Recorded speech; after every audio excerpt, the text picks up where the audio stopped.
I am Shuzi Deltaru. I like ceiling fountains, ooh. And my two best friends are Chris and Rouse. Huh? Oh no, not again. Not again! Hello again. I'm back with another and final redesign for you guys. Yep. This is it. Well, for this franchise at least. I thought it would be best to end it here. I don't want to be that person and milk the same content, but don't worry, I'll still be doing some art content for you guys. I just want to thank you guys again for the amazing support on this redesign series. Thanks to you guys for liking, commenting, and subscribing. It reignited my passion for drawing again. The overwhelming support means the absolute world to me. I'm sounding really corny and really cheesy to you guys right now, so let's just head on over to the redesigns.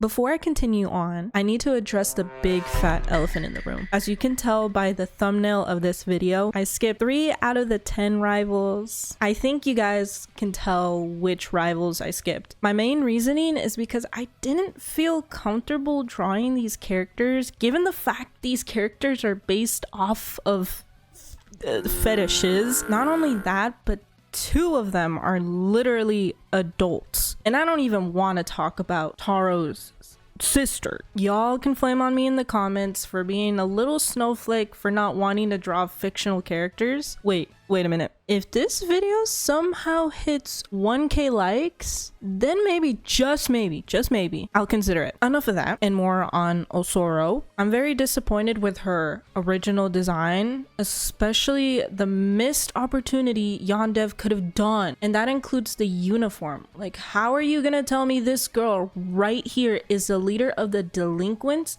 when she is wearing the shortest skirt known to man? Unlike Yandere, I did a bit of research to really understand Osoro as a character. Osoro is based on the term sukiban, which means delinquent girl in Japanese. This word was also used to either refer to a leader of a girl gang or an entire gang. Usually a sukiban's appearance includes bright, dyed, or permed hair. Sometimes these colors are either blonde or a lighter brown, altering their uniforms by wearing colored socks, rolling up their sleeves, and making their skirts long. Hence, I gave her a respectable long skirt. Like, come on, Yandere. How are you going to make a sukiban and not give her a long skirt? It's in their history. Wearing long skirts was them rejecting the whole craze for mini skirts. Their whole style is to rebel against the traditional gender norms, sexism,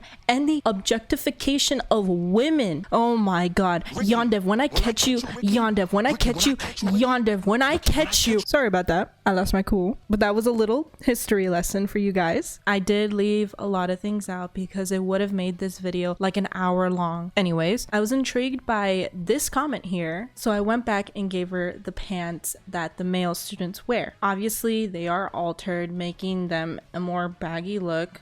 Another fact, actually, these types of pants are called tobi. These pants are usually worn by construction workers, but later on became popular as streetwear. So you know Osoro had to wear these. Moving on, I gave her an interesting hair color. It was mainly inspired by Alyssa Liu, and then I kept the stolen jacket the same color as the original. Oh yeah, did you guys know she stole the uniform jacket she has on, right? It's pretty interesting. Anyways, here is Osoro Shidesu. I think that's how you pronounce her last name. I don't know. My bad.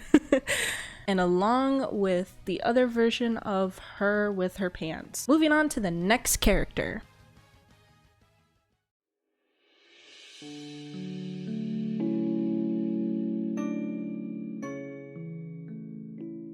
It felt like I was yapping too much about Osoro, but now it's time for Megami. And well, let's just say I had the same problem with Osana. You know what? Since this will hopefully be my last video covering this franchise, I might as well rant about the god awful wiki because I didn't get to in the Osana segment. And Megami is the prime example. Out of all the rivals and NPCs, she basically has a whole novel written about her. Paragraphs, and I mean paragraphs, about who she is as a person, her childhood issues, her family company, and her family as a whole. I get it, it's a wiki. How else are you supposed to understand this character? But all of these are sourced by the Yan Sim Discord server, Yandere himself, not from the game. And this, ladies and gentlemen, and the people in between, is what I call tell and don't show. Most of these wikis are doing the telling, but not showing. Show us how these characters act in the game instead of telling us. Oh, don't get me started with the hypotheticals in these pages. The many ifs in most character pages. What do you mean if? Do they or do they not do what you are telling? I lost my cool there. Sorry. No more ranting in this video, I swear. Let's focus on Megami's design after all. I gave her a long skirt because it felt right for the president of the student council, you know? That, and I felt like Osora and her would have some kind of aura moment when they both stand toe to toe with each other and both of their long skirts are like swaying in the wind. Woo, yeah.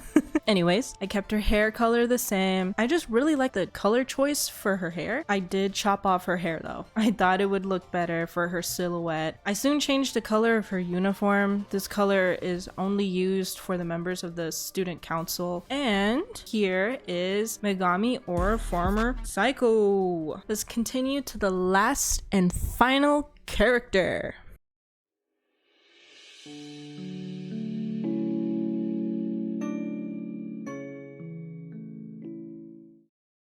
Oh boy. Okay, this time you guys will really be disappointed with Info's design. Like Asu, I barely changed anything. It's kind of hard when we barely have any info about her. No pun intended. But no, seriously, there was nothing eye-catching going through her wiki, which again proves my point earlier. I do like the whole keeping her identity a secret by being the person in the chair. But when redesigning her, I thought to myself, this girl definitely scrolls through 4chan and 2chan in her spare time. She's kind of giving Alphys from Undertale vibes the more I look at her. When looking through her wiki, I did find something funny and kind of stupid. It says, according to Yandere, she is smart enough to solve the Kira case, which he is referring to Death Note. But here's the funny part. She is so smart to solve a case like that, then why can't she bypass Psycho's cybersecurity? Not only that, but was caught when doing so, which then led to the head of Psycho's cybersecurity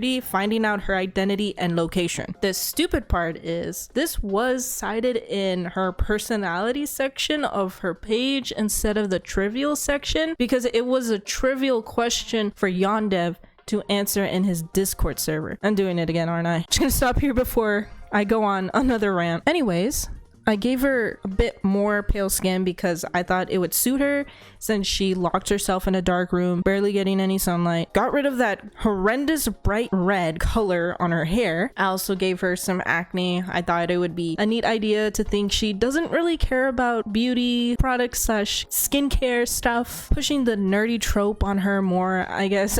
I don't know. And here is the last and final character. Info-chan. I don't. What?